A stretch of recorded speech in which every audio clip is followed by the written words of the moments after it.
Hello everyone and welcome to this webinar. I'm Lawrence Webb, IOSH President-Elect, and I'm really pleased to be here hosting this session today, which this time focuses on your health, your future. It's a campaign, the latest in the Health and Safety Executives Health in Construction initiatives. Now, building on the webinar we hosted back in July on their Dust Kills campaign, today's going to focus on moving and handling, risk assessment for health issues, and the Working Minds campaign to raise awareness of work-related stress and mental health in the workplace. Today, we're going to hear from the HSE on their continued health in construction work and the new 10-year strategy, Protecting People and Places.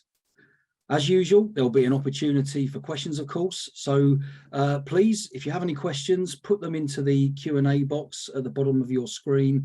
And then at the end of the session, in the closing stages, we'll run a Q&A and aim to get through as many of the questions as we can with the time that's left. But as we all know, an hour goes incredibly quickly when running these sessions. But for now, let's jump straight in. And I'd like to introduce Sarah Shaw and Hayley Healey of the HSE.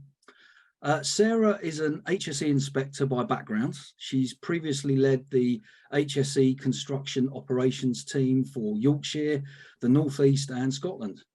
But since 2021, Sarah's been head of the policy and sector unit for construction, leading work focused on providing corporate and parliamentary support to senior officials in the development of construction strategy, developing regulatory work programme for construction, providing frontline support to HSE visiting staff, considering the new impact of technology and innovation on occupational health and safety objectives, and managing the asbestos licensing regime. So welcome, Sarah.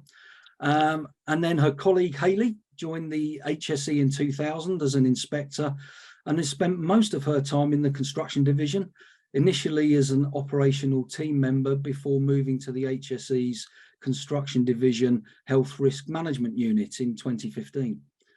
Hayley was actually the lead for the client designer issues aspect relating to health and was a member of the working group for Designing for Health, which reported to the Health in Construction Leadership Group.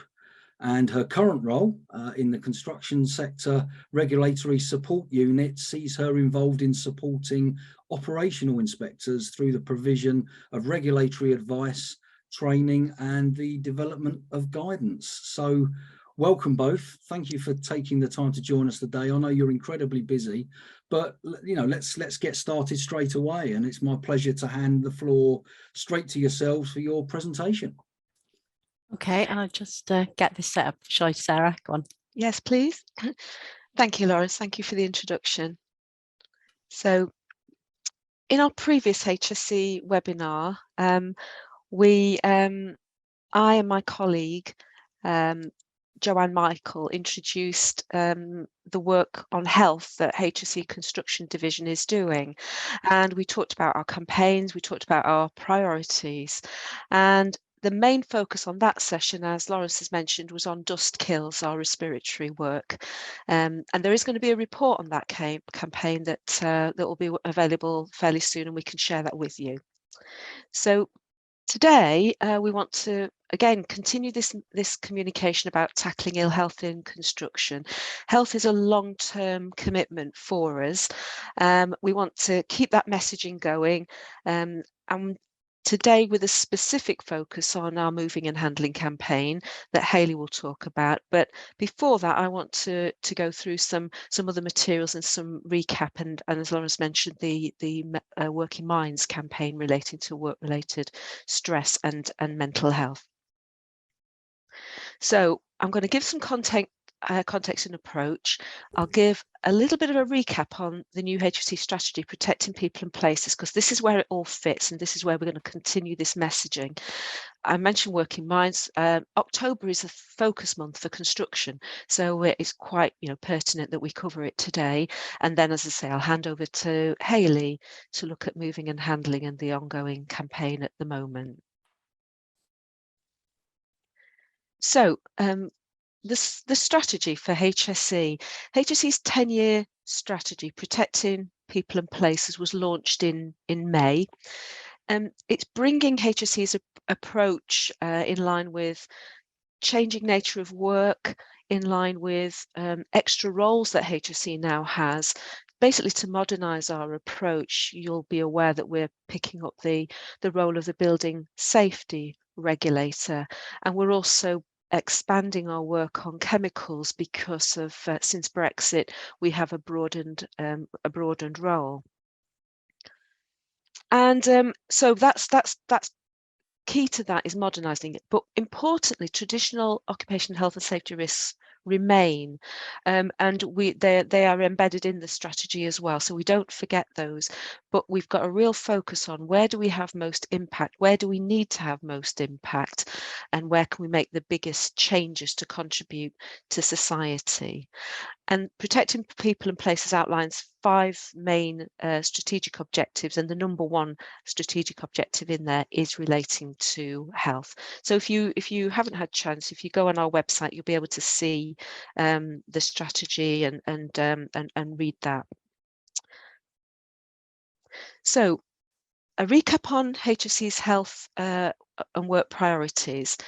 That I mentioned, the first objective in that strategy is to reduce work-related ill health, but there is a focus on 3 main areas where we have the most issues: occupational lung disease, musculoskeletal disorders, and work-related stress. So you can see the common theme here with our campaigns. We are aligned with those, and we've developed a programme of work and interventions focused on those 3 areas. You've heard about the respiratory risk campaign at a previous webinar. You'll hear about musculoskeletal disorders today, and work-related stress is a constant agenda item. And in future years, you'll see these continue to feature in our work. We want to try and really get the messaging across and help industry improve health in these areas across construction and across a wider industry. It's not just us in construction that are doing this, it's an organisational priority. So just visually to show our health campaigns, we've got a lot of communications support behind us to give a better presentation, to give a better reach, and to really hit home and grab people's attention. So you may have seen the Dust Kills logo relating to our first campaign that was in June. For this one we're talking about today, that middle section, there's a look and feel, so you'll see that in our communications to highlight what we're doing here and promote that. And here and Working Minds with our Make It Routine for work-related stress, again there's a common visual for that, so that our comms can help us back up our regulatory work to communicate well and to reach into the different industries and get our messages across, and constantly try and get better at that and improve our approach to enhancing our work through good communications and more effective reach into people being able to pick up our messages. So I mentioned about the Working Minds campaign because October has a focus on construction, and you'll see that the overarching message is to make it routine, to make this a more common part of day-to-day health and safety management and consideration, and broader discussions to address mental ill health in a proactive way.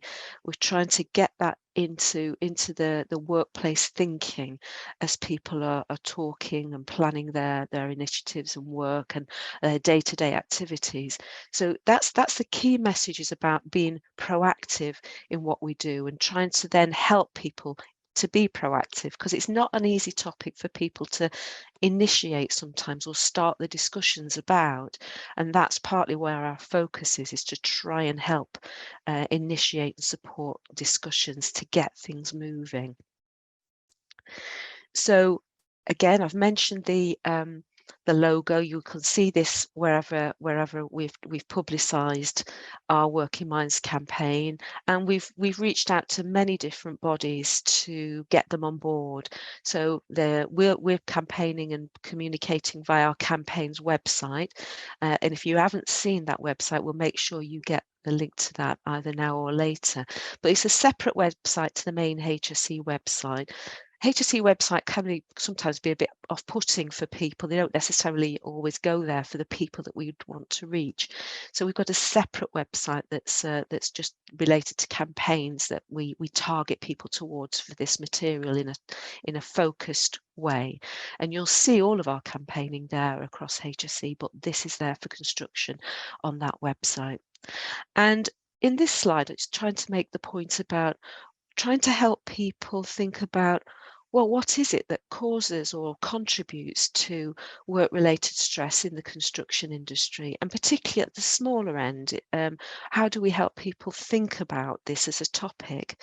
And we've worked with other groups and experts to pull out some of the main causes. You know, the long hours culture you might have, the financial pressures, the lack of supplies these days that put pressure on workers, the weather and the short dark days, being rained off, putting pressure on delivery, the intense workloads as people try to keep going and keep working, the satisfaction of customers and the demands that customers can bring upon you, and then unexpected problems which happen all the time, and perhaps more than ever in any industry in construction. So trying to tease these things apart to help people think about the causes and the things that really contribute to what might put people under pressure and cause strain on workers in the workplace when it comes to their mental health. And importantly, to highlight to employers that there is a legal duty to protect employees from stress at work. So if you do look at our website, you'll see that there's targeted information for employees and employers, so that everybody can look at what their requirements are. And to help managers and employers deal with stress in the workplace and manage stress in the workplace, we've put together this 5 steps approach. It's the five R's that we're referring to, that people reach out, and some of the materials and things we've produced help people reach out, that they recognise and can learn to recognise where there might be problems to be more proactive, that they respond and find ways to respond and support, and then reflect on what might be causing it. Is there anything that can be done to prevent in ill health through mental health, ill health in the workplace? And then that cycle becomes a routine part of how people operate and work. So that's a theme that you'll see running through our materials and our messaging and our communications, and we hope that people can pick up on that and recognise that. And importantly, to help in this making it routine, HSE has produced a talking toolkit for construction. Now, you may have seen this already. We have been promoting it for a while, trying to get that out there.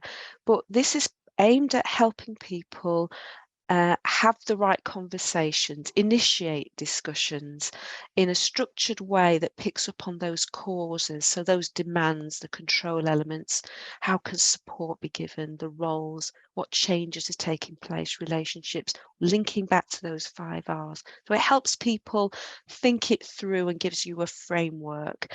And it's really important to give people those tools, because it can be a difficult topic to tackle. So through this, we're hoping that people can pick this up and perhaps use it as toolbox talks or in other ways to initiate the topic with their staff. And it is aimed particularly at the smaller end. We talk about we segment our employers into different groups in terms of size, and this is targeted at like up to 19 or 20 employees.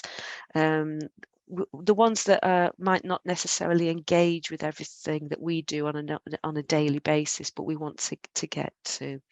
So this approach and these tools and this always on looking at work-related stress is aiming to, over time, introduce a culture change in the industry, so that we can engage and get people to start thinking these ways as routine and normal. And I think in the pandemic and following the pandemic, work with mental ill health became more of a topic that people were willing to talk about. So the timing is good to keep that momentum going on mental health in society as general as a topic, but particularly we're obviously interested in construction, but it is a broader issue than just construction. It deals with, you know, obviously people's lives more generally and impacts on people's lives.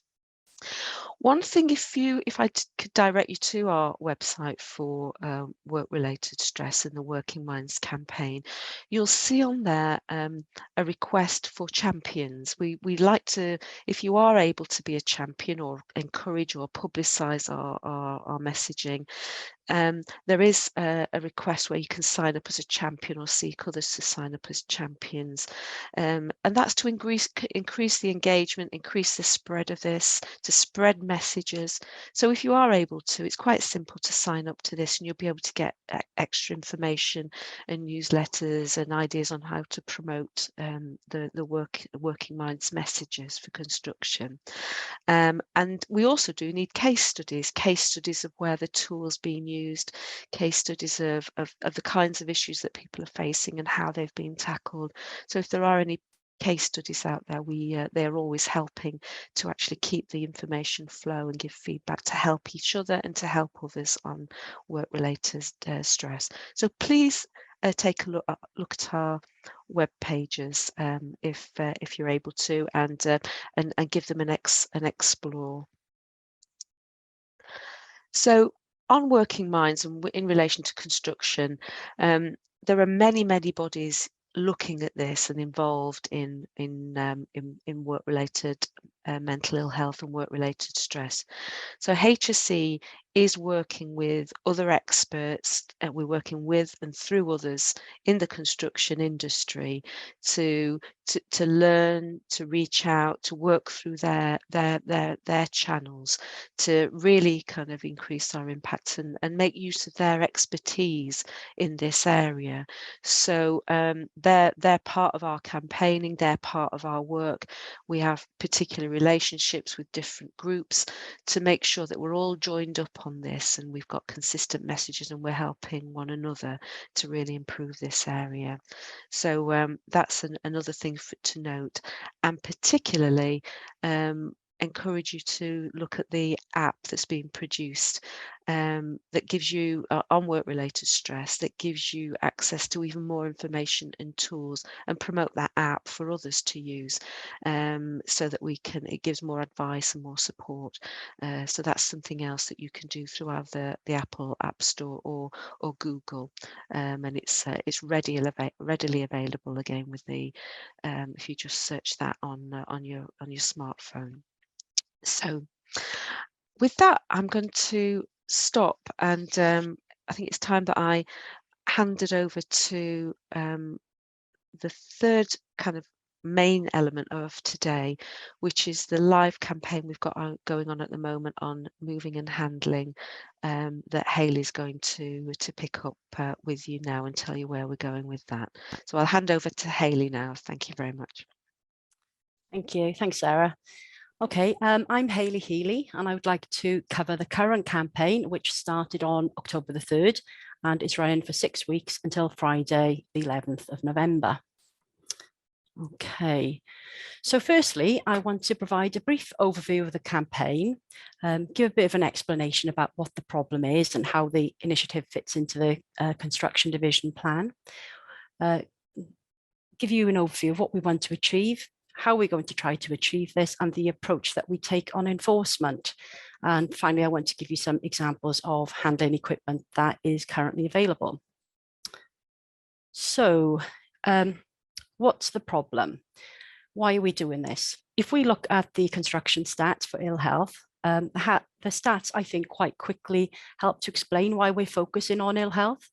For background, the rate of self-reported work-related ill health has been broadly flat. So in 2020, to 21, the rate was not significantly different to the 2018-2019 pre-coronavirus level. And you'll note that MSDs account for, if you can see in the red, 54% of all work-related ill health, which is obviously a significant proportion. And of the construction stats, it shows that around 2.1 million working days are lost each year in the industry due to workplace injury and ill health. And we know that of the those figures, work-related illness accounts for 3/4 of that figure. So the significant numbers.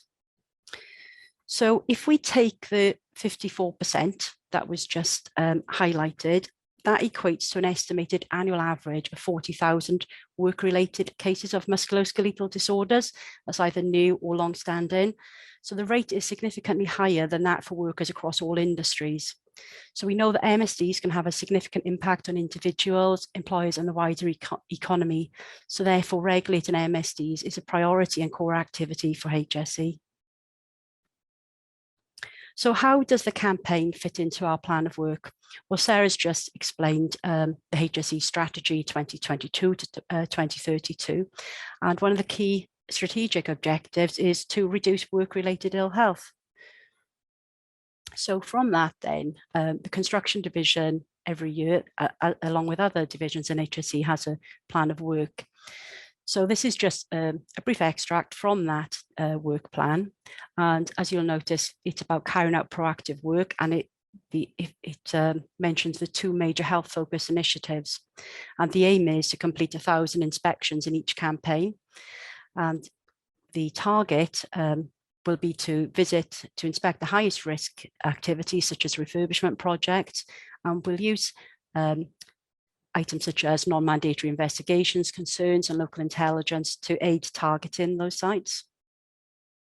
But what do we mean by musculoskeletal disorders, MSDs? We mean injuries and conditions that can affect the back, joints, and limbs, and this includes the lower back, shoulders, forearms, wrists, and hands, as well as the neck, hips, legs, knees, ankles, and feet. And we know that workers can have different kinds of MSDs at the same time. They're not exclusive, obviously.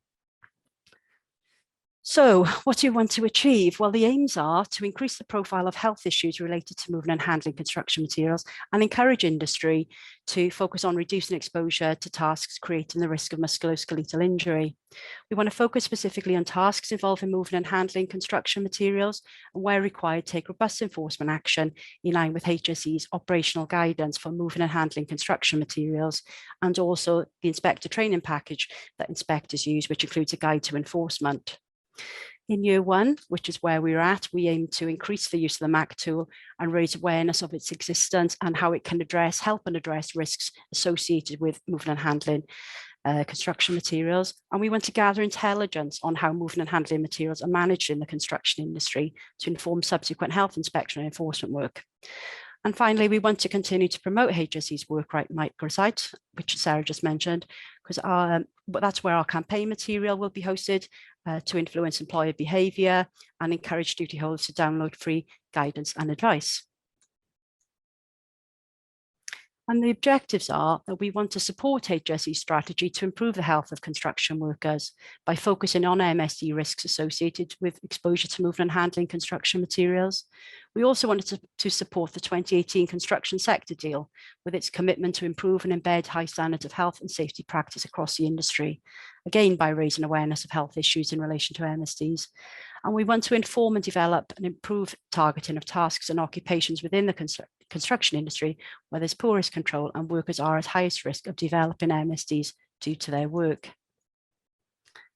So we're going to achieve this by carrying out an intensive inspection period, as I've already said, from Monday the 3rd of October, with the aim of a minimum of 1,000 inspections during this period. There will be external communications, which hopefully you've already seen, that started before the campaign period, obviously ongoing, and they'll continue post the inspection period until mid-November.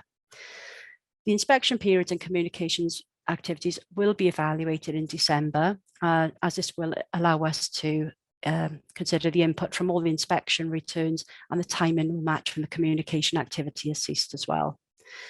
And there is a commitment that this will be the first of a longer term intervention plan the following years, as I've already mentioned, will be informed by the learning from this campaign, and we'll use the findings as a baseline for future reference. So firstly, I want to provide you with an insight into how we inform our inspectors, the information that we give them. So I've provided this link, hopefully it'll end up in the chat, to find our guidance, as it isn't easy to find. This is operational guidance. It is aimed at inspectors, it's written for inspectors, but it is publicly available. And there should be, the link is there, and it will be in the chat. But the guidance, it sets out our approach to inspecting and enforcing where inadequate standards are found in relation to moving and handling materials. So the development of the operational guidance for moving and handling considered industry perception. We used insight information to consider industry perception and understanding of the term MSD. I've used the term MSD a lot, but it's recognised that MSD is a really poorly understood term in the industry, and there's a lot of crossover between the immediate accidents reported and the longer term illnesses. So the use of moving and handling materials provides a more flexible approach. The approach allows for the consideration of wider issues during the journey of the material, all the way from the design decisions through to installation. And reference to the term material is intended to cover all construction products that need to be moved in order to progress the project. Includes measures used to eliminate or reduce risks associated with handling of materials, and can vary depending on where they are on that site journey. So are they in the design stage, the delivery, or the movement stage, for example? And it's recognised that one approach does not fit all situations. So relevant risks need to be considered at each of the stages. So I've briefly explained that we've got operational guidance for manual handling. But that's the guidance, that's the approach to inspection. But the first step in that approach is always thinking about risk. So when you start to think about risk factors related to manually moving and handling materials, these are generally the main risk factors that you will need to consider. And as you will quickly see, there's a lot to think about. However, these factors can be worked through in a really logical process. It's just about knowing when and where to start and when to finish. Schedule 1 of the Manual Handling Operations Regulations 1992 provides a list of factors to which the employer must have regard and questions that must be considered when making an assessment of manual handling operations. On the slide there's a link. I'm not sure if it works on the screen, but we'll make sure that that link is provided in the chat. So how do we assess the actual level of risk? Well, where do we start? Well, basically, it's a 3-stage process, which I will try to briefly outline over the next few slides. But the 3-stage process can be found within the guidance document on the right. And again, hopefully there should be we'll be able to provide a link to that in the chat for you. So we start by looking at a task and considering whether it falls into one of the what we call simple filters. And there are 4 simple filters, which are lifting and lowering, carrying for short distances, pushing and pulling, and handling while seated. The simple filter for lifting and lowering is on the right. So basically, it's thinking about how heavy is it and how close is it to the body. Again, guidance is found in the document. Basically, if whatever's being moved falls into the range of one of the simple filters, that's it. There's no further requirement to do anything. That's the end of that risk assessment. So we know where we are with that, that's fine. However, when the task doesn't always fall into one of the filters, so then this is when we move on to the next stage, and this is when we start to progress to use the MAC and the RAP tools. So the MAC is for the manual handling assessment that we will be carrying out, and the RAP is for when you're involved in pushing and pulling items. So generally, for many tasks, the MAC and RAP tools will be sufficient. The MAC tool takes the user through a process where they consider basic elements such as how heavy is it, what's the weight of it, how often is it going to be moved, what's the frequency, how far away from the body is it, does it involve twisting, environmental factors and so on. And again, we will ask for links to be put to the MAC tool and also to the RAP tool in the chat. So I just move on. So this is an example of what's in the MAC tool. I know you can look at this and think, oh my goodness, this is very complicated, but basically you need to consider, are you doing an assessment for lifting, or for carrying, or for team handling? You know, what does the task involve? So the MAC tool, it comes in a paper copy, or there's an online version. So basically you decide what you're doing, you start off with a weight, and then you just slowly progress your way through the different questions, and it'll guide you through it. So it's, you know, just need to decide what you're actually looking at doing to start with. It can seem complicated and daunting when you first start doing it, but it isn't. Once you've done a few, you'll soon get into the swing of it. And if you want a video demonstration, there is one available online. I don't know if the link on the screen works, but there will be a link put in the chat, but also on this web page, where there's a video demonstration, it shows you how to work through the MAC tool. There is also a link to a free online version of the MAC tool. So you can have a go with it doing online as well. So for the occasion where the MAC tool or the RAP tool doesn't cover everything, that's when you progress onto a full risk assessment.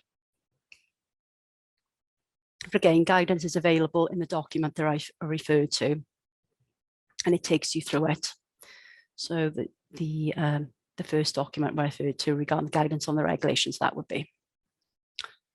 So for the inspectors, which I'm explaining the approach from the inspectors, the first stage is for us to have used the MAC tool, identify the level of risk, the MAC or the RAP tool, depending on what they're looking at. And then from the findings of the MAC tool, if you've got to think about those flow charts, they take those findings and they compare them with some guidance, some internal guidance we've got on enforcement. So internally, we've got a training package for MSD inspection and enforcement. And that will then take them through a process of coming to an initial enforcement expectation. I'll explain what that is now. So the initial enforcement expectation, or IEE, we do use a lot of acronyms in HSE, but it's without thinking about any other factors other than the actual risks involved, what it would be the recommended enforcement action. So if you look at the table here, it identifies the risk factors involved that the MAC tool would have taken you through. So example, the load weight frequency red, and hand distance was red. So if you go across the top row, for example, if you've done the MAC tool assessment and those two things came up as red for lifting, carrying, or team handling tasks, where it says IN, that's short for improvement notice. So the inspector is then, their initial enforcement expectation would be to consider improvement notice. But inspectors don't just think in isolation like that. We use a document called the Enforcement Management Model, or EMM. Again, I'll put a link to this in the chat. It's a publicly available document where inspectors will be considering other factors. So it could be things such as, what's the history of the duty holder? What's the other site conditions like? So they'll be thinking about a lot of things when they come into every eventual enforcement decision that they're going to make. So if I just want to, right, for completeness, yeah, just to sort of go back over what we've said, I just want to try and put this into a little bit of practice, because I don't know how familiar you are with using the MAC tool. But say, for example, I was an inspector on site and I came across a task involving slab handling, where they were lifting the slabs and then carrying them and putting them into position. And the slabs, there's a large number of slabs being installed, and each one weighed, say, for example, argument's sake, 35 kilos. I could put that through the MAC tool, because each factor here, when you go into the MAC tool guidance, it explains what the load weight frequency is, how you come to that conclusion, what the hand distance is from the lower back. It talks you through that. So for argument's sake, if we just look at the first three factors, as an inspector, I've come to the conclusion that the load weight frequency is a red, come out as a red risk. The hand distance from the lower back has come out as amber, and the vertical lift zone has come out as red. So I'm going to remember those three, because I've got them in my assessment, and then I'm going to take them back to my enforcement guidance, And I'm going to compare them with my table where I look at my initial enforcement expectation. And I know, because I use this, that the load weight frequency being red, the hand distance amber, and vertical lift red for a lifting task, that comes up as an improvement notice. So that's my first point. So I know that if that's the very basic, I'm starting off an improvement notice. So what I do then is I consider the enforcement management model and all the duty holder factors I need to consider within that. And then I will reach my enforcement decision. So hopefully that does make a little bit of sense. Alongside something that comes up a lot when I talk about manual handling is manual handling training. I just want to briefly touch on it and what it should cover, because it does have a place. It is important, but it obviously can't overcome mechanical aids, changing of the load, what the load is, or the environmental, the conditions that you're working within.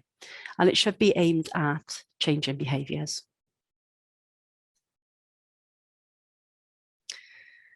The main points that you would want the training to cover is the risk factors and how injuries can occur, what good handling technique is, but appropriate systems of work for the individuals, the tasks and environment, use of mechanical aids, and practical work to allow the trainer to identify and put right anything the trainee is not doing safely. So I think it's really about understanding the whole process rather than thinking about how to lift something safely, as might have been manual handling training many years ago. It's wider, it's more wider encompassing. Okay, so that's a fairly quick run through our approach to inspection. What I would like to do is just look through a few examples of handling equipment with you. And this, I've put on these slides, paving using mechanical handling equipment, vacuum lifters, for example. They're widely seen now, widely available, widely used, but it's not just vacuum lifters. You've obviously got mechanical lifting equipment there as well that's available. It's about getting the right equipment for the task, isn't it? And here is an example of a wheeled trolley. It would eliminate carrying of boards and also provides a cutting area. This particular trolley, it can be sort of converted into, from carrying on its side, it can be converted then turned into a table, which is also height adjustable, which is a really useful bit of kit, so as it's double purpose. But you'll notice the wheels are probably only suitable for relatively smooth surfaces. It's got, excuse me, smaller wheels at the front and larger wheels to the rear. So this is where planning and arrangements come into play. You know, you've got to consider where's the board being delivered to, how does it get to the point of use, how to get to this, for example, and so on. So what I mentioned earlier, the operational guidance and the looking at the journey of the materials, that's looking at the designers, the clients, the designers, all the decision-making processes off-site, well, pre-construction decisions. Then it's how do they get to the site, and then it's how do they get from the point of delivery through to the point of use. So see how that comes into play there. And again, boards might need to be carried, but it's again looking at how you can improve carrying them.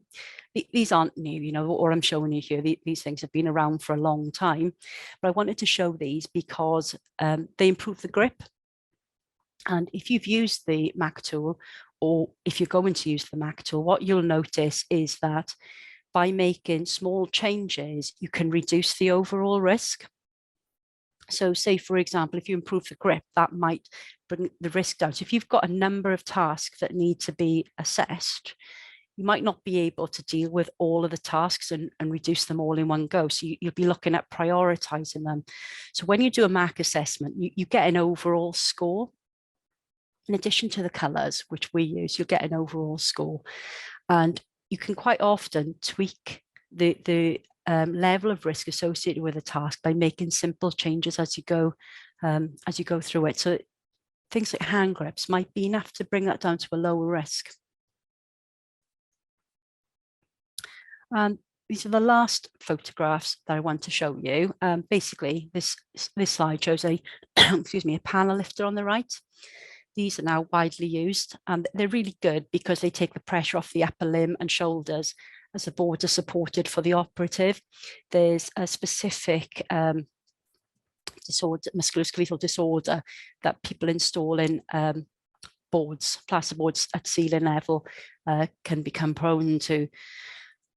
You know, these are widely used now. There's generally no reason why you wouldn't be able to use these. But what I wanted to say is this is just a really small selection of handling aids that are available.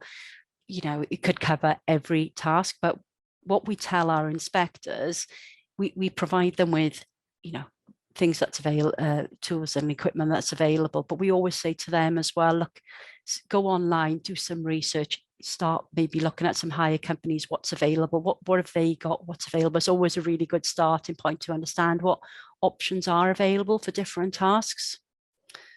So that brings me to the end of my part of the presentation. So I think we're going to be moving over to questions now. So if I'll take the presentation down. No problem. Listen, thank you both. That was really, really informative. And what's great is you've given an insight into some specifics that are actually out there, but also given the fantastic context of why this is being done, how it fits into the bigger scheme of things. And I think that always helps for people who come on these webinars. And for me, what's always interesting is that obviously, you know, you're going to have a global audience here today, and there'll be people looking at this from around the world.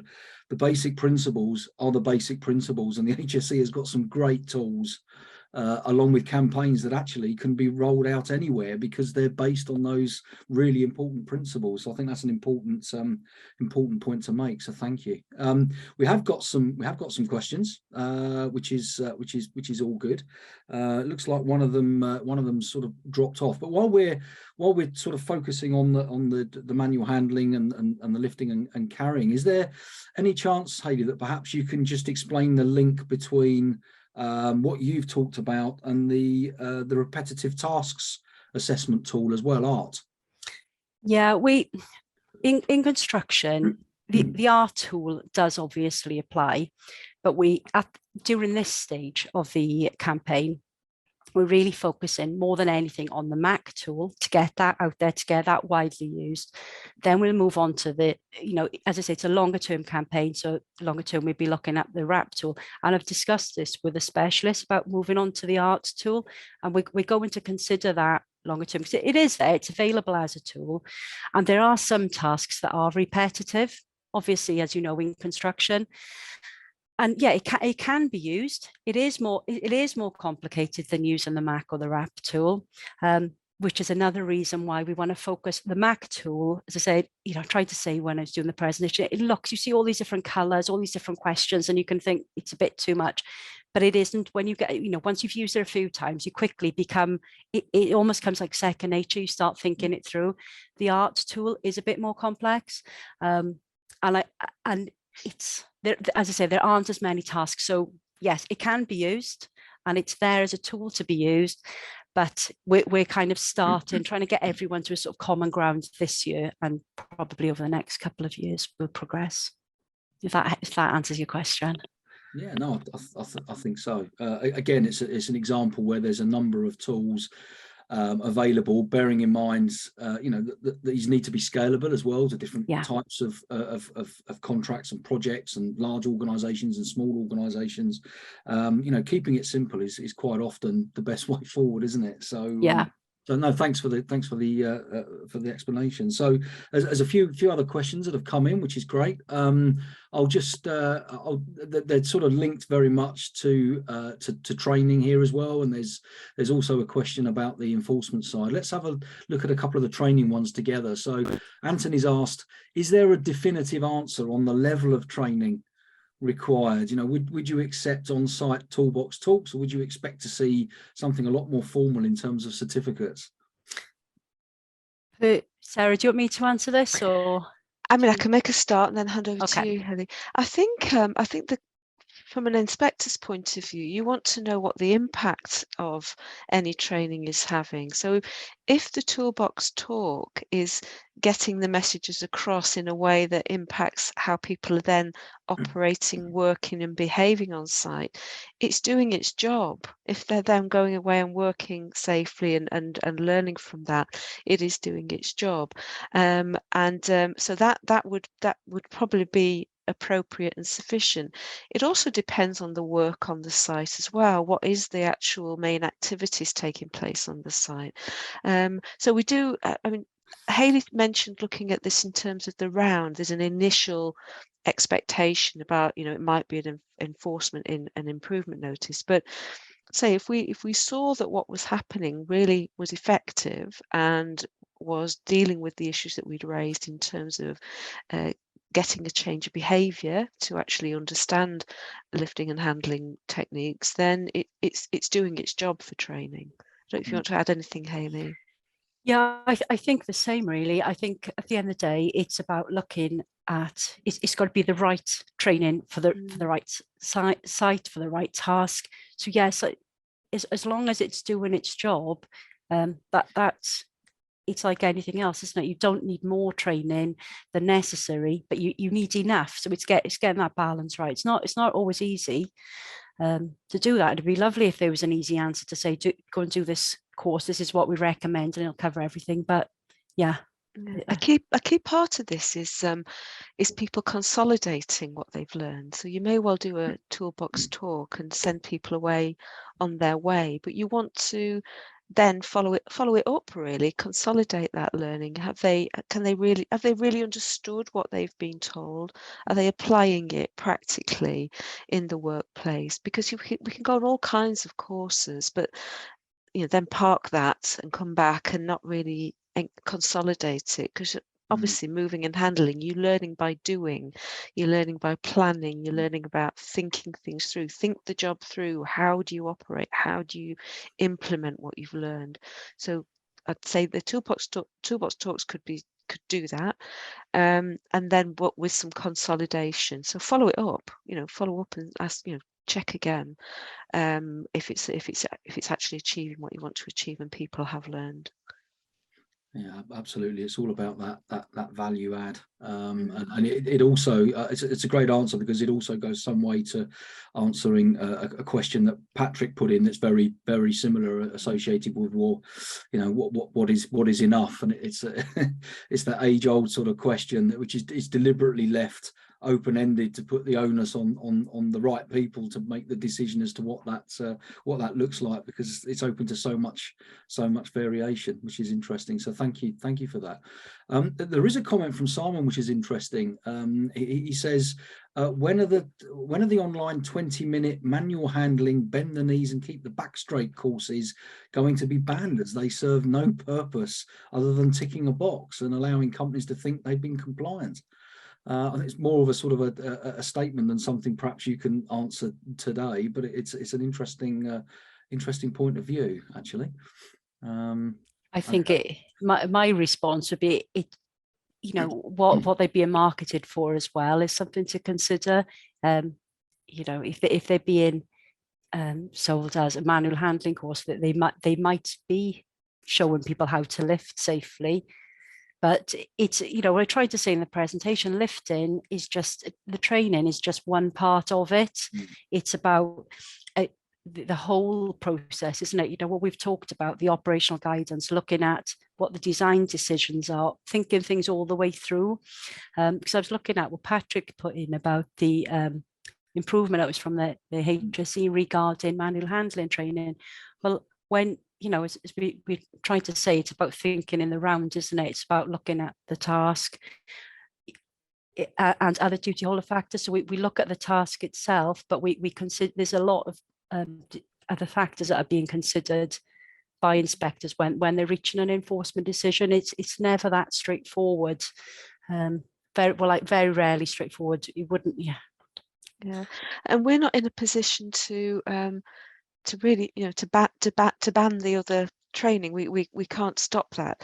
But what is important to us is getting the right messages out there, keeping them almost like a constant drumbeat, providing the right materials and gradually changing that culture within the industry. So just as the person asking the question has recognised they're not doing the job, other people come to recognise that's not what we need, that's not going to achieve what we're looking for. These other ways of doing it are much better, and they're going to get where we need to be. So it's part of that culture change, part of getting that information out there, and it's why we need to just keep going with this and have a long-term approach, because just a one-off is not going to do that. Sure, and I mean that leads nicely into the fact that before the webinar, the three of us were actually talking about the opportunities associated with our design community and their perfect positioning to be able to eliminate harm at the earliest possible stages, which is obviously good for everybody in lots of different ways. So interesting, yeah. So Lyndon's actually asked, my understanding is that the use of the man and woman lifting lowering filter, the chart, actually no longer applies. Can you clarify, please?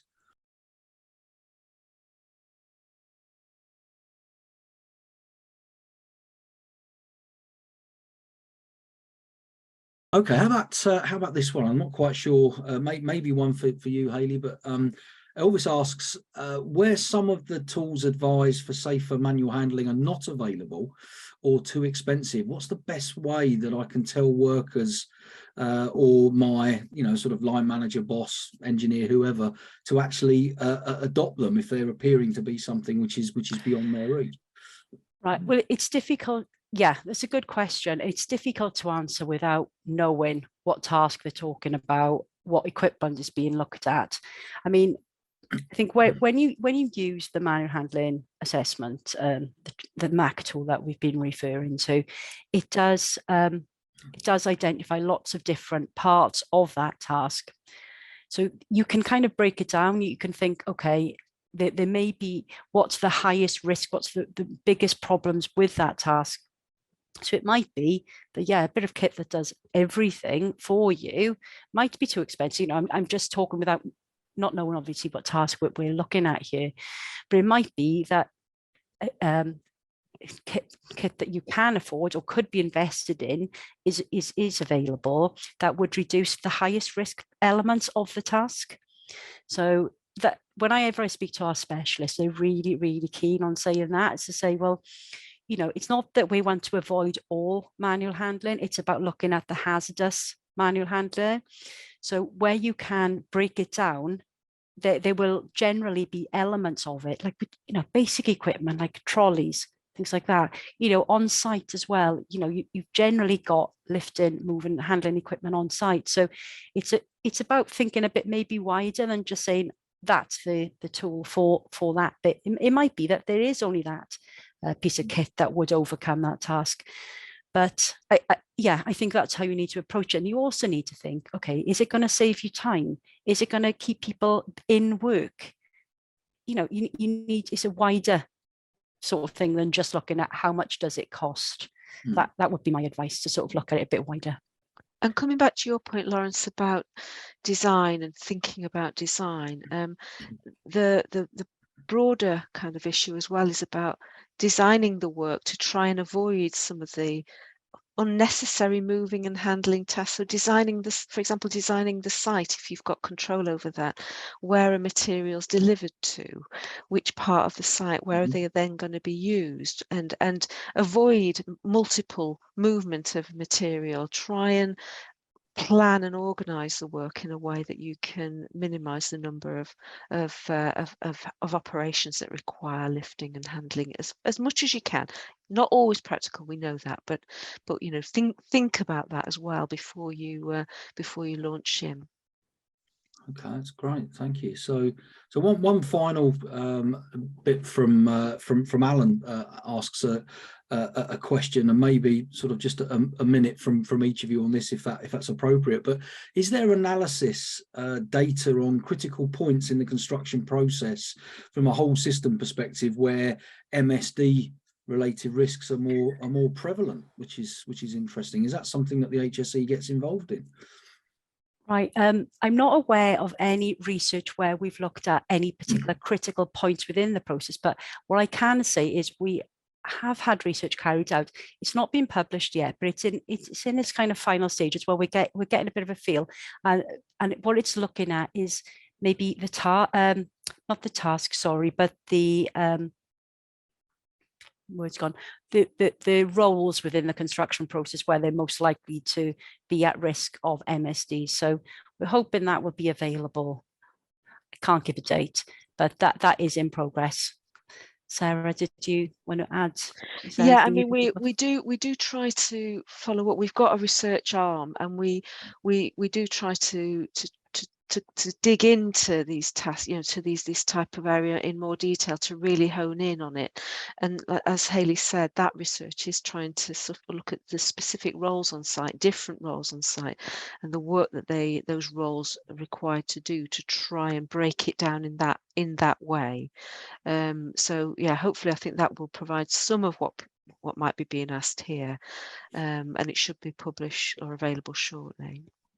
That's fantastic. Thank you. I look forward to that. Well, one piece of good news for you is that I don't know if he's still on the call, but Andrew Rippington from BAM has said, "Hi, thanks for the call. I'll be signing up as a Work Minds champion after this call." So fantastic. Thank you. Thank you. That's what we want. And anybody else who's interested or has any questions, indeed, you know, send us some email, and we can point you in the right direction or support you. Because as I say, I'll plug it again. October is construction month for Working Minds. Fantastic. Thank you. Well, as I said almost an hour ago, you know, this hour will fly by, and it has. And it's such a big area, and I often think to myself, we've only really had time to scratch the surface in these sessions, but it's time to really bring this to a close. But thank you all for joining us today, and of course a big thank you to you both, Sarah and Hayley, for some valuable information in you know, from a very busy schedule from your point of view. But this is proving to be a great series of campaigns that are being launched, so I think it's really important we give it all the airtime that we can. So for those of you who've taken the time to dial in, I hope, like me, you've actually found the session useful, and don't forget, you can check out more about the campaigns that Sarah and Hayley mentioned earlier by going on to the HSE website, or actually looking at the links in the chat for all the different materials. But just before we sign off, I just wanted to say that when the session ends,